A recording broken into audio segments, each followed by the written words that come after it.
ગુજરાત રાજ્ય યોગ બોર્ડ તથા આરોગ્ય અને પરિવાર કલ્યાણ વિભાગ દ્વારા આયોજિત યોગ દ્વારા ડાયાબિટીસ મુક્ત ગુજરાત અંતર્ગત સિનિયર સિટીઝન ક્લબ વ્યારામાં 15 દિવસીય યોગ શિબિરનો શુભારંભ કરવામાં આવ્યો હતો, જેમાં 100 થી વધુમાં નાગરિકોએ ઓનલાઈન રજીસ્ટ્રેશન કરાવી યોગ શિબિરમાં ભાગીદાર બન્યા હતા।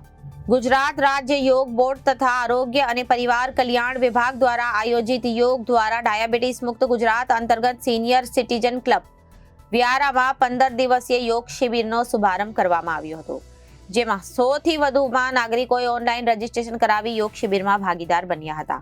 તાપી જિલ્લાના કોર્ડિનેટર જ્યોતિબેન મહાલે અને વ્યારાના યોગ કોચ ઉમેશભાઈ દ્વારા મંચ સંચાલન કરવામાં આવ્યું હતું, જેમાં ડાયાબિટીસ માટેના આસન, પ્રાણાયામ, એક્યુપ્રેશર, આહાર, દિનચર્યાનો સમાવેશ કરવામાં આવ્યો હતો।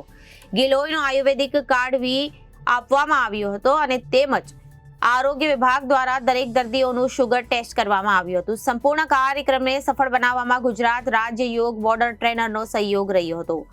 Reporter Ashish Gavit, Janadesh news, Vyara.